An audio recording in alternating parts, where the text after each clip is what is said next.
আসসালামু আলাইকুম।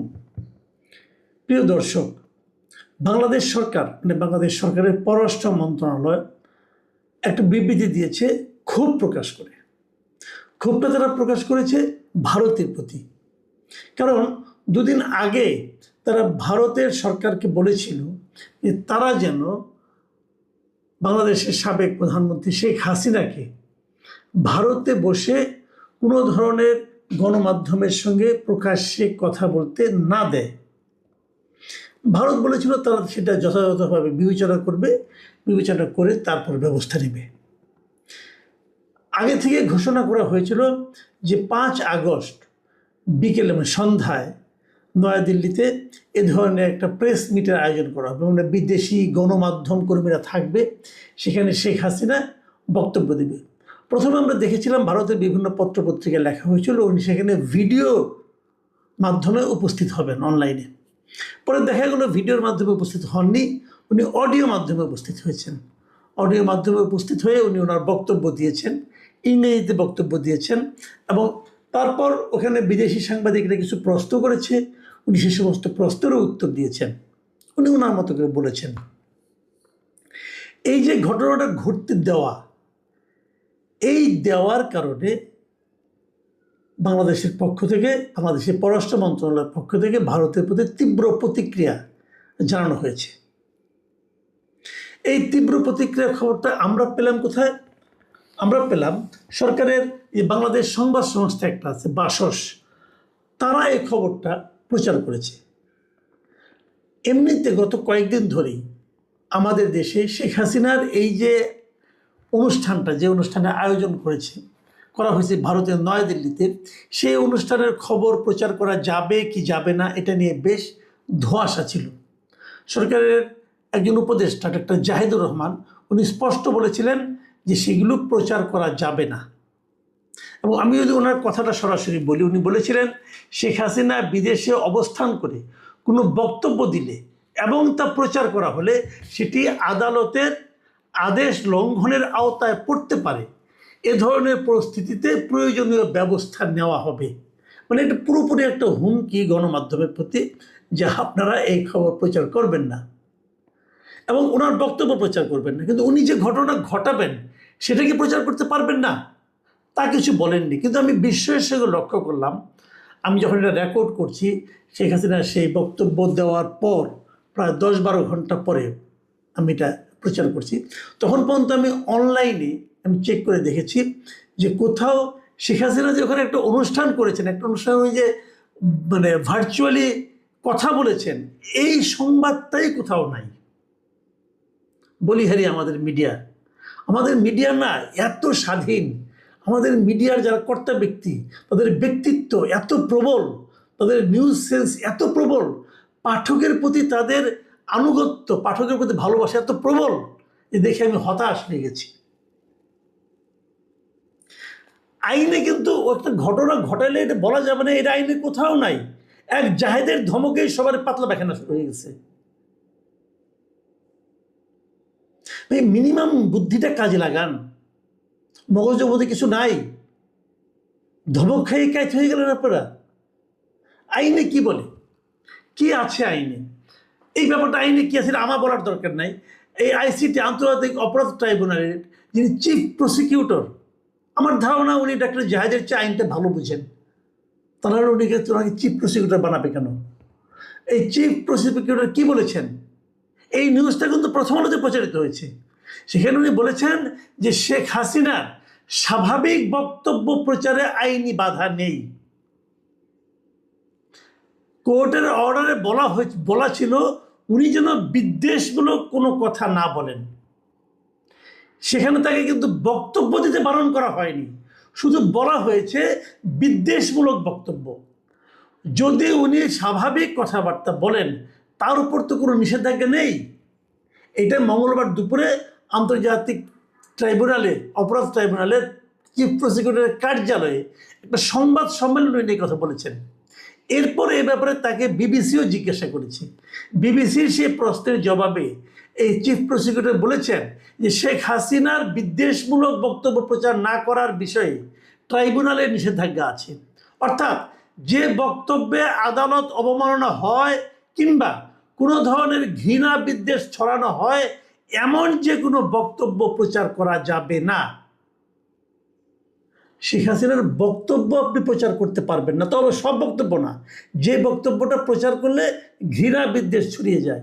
সেখানে শেখ হাসিনা যদি বলেন ভাই আমি ভালো আছি, এটা এটা প্রচার করলে কি ঘৃণা বিদ্বেষ ছড়াবে? ছড়াবে না তো। যাও, কিন্তু আমাদের মিডিয়াগুলো করেছে কি, উনি যে একটা অনুষ্ঠানে হাজির হয়েছিলেন এই খবরটা আমি এখন পর্যন্ত কোথাও পেলাম না। মানে পরে হয়তো থাকবে, আমি জানি না প্রিন্টেড পত্রিকা কী থাকবে, আমি এখন প্রিন্টেড পত্রিকা তো দেখিনি, বলতে পারবো না। কিন্তু এখন আমি দেখলাম না। এমনকি ইন্টারেস্টিং বিষয়টা লক্ষ্য করেন, বুধবার রাতে 9টার দিকে মাগুরায় সাকিব আল হাসানের বাড়িতে হামলা করা হয়েছে, ভাঙচুর করা হয়েছে, ওই গেটের মধ্যে আগুন ধরানোর চেষ্টা করা হয়েছে। এই খবরটা প্রথম আলোতে ডিটেল ছাপা হয়েছে। এখন হঠাৎ করে সাকিব আল হাসানের বাড়িতে আগুন কেন? সাকিব আল হাসান কি করেছেন এখন আজকে? প্রথম আলো এই রিপোর্টের কোথাও সে সংক্রান্ত কোনো ইঙ্গিত নাই। না জানার এই কথা হয়তো জানেন না, কারণ যারা আগুন দিয়েছে তাদের কথা পাওয়া যায়নি, তারা তো আর বলেনি কেন কি করেছে। কিন্তু এটা ধরেই নেওয়া যায় যে শেখ হাসিনার ওই অনুষ্ঠানে ভিডিওতে ভার্চুয়ালি সাকিব আল হাসান যুক্ত ছিলেন।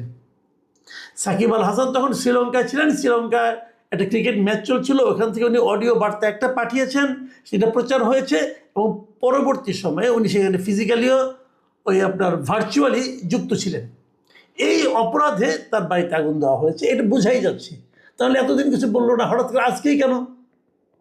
সন্ধ্যায় প্রেস কনফারেন্স, মানে সন্ধ্যায় যে অনুষ্ঠান হয়েছে, রাত 9টার সময় আগুন কেন? তারও যে বড় কথা, এটা তো একটা মব, সরকারের আইন শৃঙ্খলা বাহিনী সে মব ফেরাতে পারলো না কেন?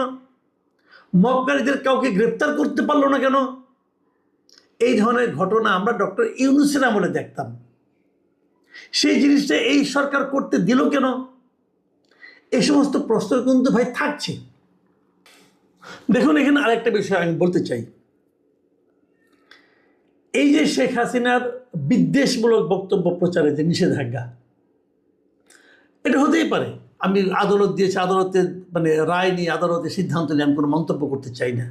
কিন্তু একটা কথা ভাবুন, ঠিক এই রকমই আরেকটা নিষেধাজ্ঞা কিন্তু 2015 সালে আদালত দিয়েছিল। সেটা দিয়েছিল তারেক রহমানের বিরুদ্ধে। ওই সময় আওয়ামী লীগের আওয়ামী সমর্থক একজন আইনজীবী তারেক রহমানের বক্তব্য প্রচারের উপর নিষেধাজ্ঞা চেয়ে আদালতে সুপ্রিম কোর্টের একজন আইনজীবী রিট করেছিল, এবং রিটের প্রেক্ষিতে আদালত তারেক রহমানের সব ধরনের গণমাধ্যমে তার বক্তব্য বা বিবৃতি প্রচার ও প্রকাশে নিষেধাজ্ঞা জারি করেছিল। কবে করেছিল? 2015 সালে। 2015 পরে হাসিনার পতন হয়েছে 2024-এ। এই 9 বছর তারেক রহমানের বক্তব্যকে আমরা বুঝতে পারিনি, জানতে পারিনি। তারেক রহমানকে তার দলের লোকদের সঙ্গে মিটিং করেননি, সেই মিটিংয়ের সিদ্ধান্তগুলিকে দলের লোকেরা তারেক রহমানের বরাতে জনগণের কাছে প্রকাশ করেনি, করেছে। তাতে কি তারেক রহমানের যে জনগণের মনে তার যে অবস্থানটা, সেটা কি সরকার ওই আদালতের আদেশের মাধ্যমে নষ্ট করতে পেরেছিল? তাহলে এই একই ধরনের আচরণ আমরা বারবার কেন করি? এটা কিন্তু একটা প্রসঙ্গ। হ্যাঁ, ঠিক আছে, আপনি তো বলবেন যে না আমরা তো করিনি, অন্তর্বর্তীকালীন সরকার করেছিল, ওকে করেছিল, ঠিক আছে, আবার নতুন একটা অর্ডার না হওয়া পর্যন্ত আদেশটা আছে, থাকুক। কিন্তু এটাকে কড়াকড়িভাবে পালনের জন্য জাহিদুর রহমান সাহেবদের এত উৎসাহ কেন? ওনারা কেন পাগল হয়ে যাচ্ছেন? এবং পাগল যে হয়েছেন তার তো কিছু নমুনা আমি টের পাচ্ছি, কেউ তো প্রচার করছে না। শেখ হাসিনা অনেক কথা বলেছেন, প্রায় মিনিট 40 কথা বলেছেন। ওনাকে অনেক সাংবাদিকরা প্রশ্ন করেছিল, নানা রকম প্রশ্ন করেছিল, আমি সেগুলো নিয়ে আলোচনা যাচ্ছি না ডিটেলে, ওটা নিয়ে আরেকদিন একটা অনুষ্ঠান করা যেতে পারে। কিন্তু এই যে আলোচনা হয়েছে, উনি কথা বলেছেন, ওনার ছেলে আমেরিকার থেকে ভার্চুয়ালি যুক্ত হয়েছিল, ওইখানে কারা কারা ছিল, এগুলো তো একটা ইভেন্টের নিউজ। আমি ভাবলাম যে ওনার বক্তব্য আমি প্রচার করলাম না, কোনটা বিদ্বেষমূলক সেটা বুঝতে পারছি না, কনফিউশনে আছি, অতএব চুপচাপ থাকলাম, সমস্যা নাই। কিন্তু উনি কথা বলেছেন, এই শব্দটুকু কেন বলতে পারবো না, এই ঘটনার নিউজটা কেন প্রচার করতে পারবো না? আমরা না মানে ভুলে যাই যে আমরা কি বলেছিলাম কদিন আগে। আওয়ামী লীগ আমলে এই গণমাধ্যমের স্বাধীনতা নিয়ে আমরা কি বলেছিলাম ভুলে যাই। গণমাধ্যমের স্বাধীনতা নিয়ে এই বিএনপির নেতারা কি হাহাকার করেছিল ভুলে যাই। যখন আবার নিজে সেটা বলি সেটা তখন ঠিক থাকে। এই জাহিদুর রহমান সাহেব এখন তো সরকারের পার্ট হয়ে গেছেন। আওয়ামী লীগ আমলে গণমাধ্যমের স্বাধীনতা নিয়ে ওনার এখানে তো ওনার জাহেজ থেকে যান, আপনারা এখনো দেখেন যে উনি কী বলেছিলেন। ওই যে মুখ দিয়ে বলেছিলেন সেই মুখ দিয়ে তো এখন বলছেন যে কোনো খবরই প্রচার করা যাবে না। মানুষ কি ভুলে গেছে? মানুষকে আপনারা মূর্খ মনে করেন? আমি চূড়ান্ত হতাশ। আমি এরকম চাইনি, বিশ্বাস করেন, আমি এরকম চাইনি। যখন এই সরকারের সঙ্গে ডাক্তার জাহিদুর রহমান যুক্ত হলেন, একদিনও বিএনপি না করার পরেও বিএনপির মুখপাত্র হয়ে গেলেন, তখনও কিন্তু আমি আশাবাদী ছিলাম যে হয়তো ওনার কাছ থেকে লজিক্যাল কথাবার্তা আমি পাবো, কারণ ওনাকে আমি ব্যক্তিগতভাবে চিনি এবং আমার খুব পছন্দের মানুষ উনি। কিন্তু ক্ষমতা মানুষকে এভাবে আচরণ করতে শেখায় যে আচরণে কোনো লজিক দেখতে পাই না।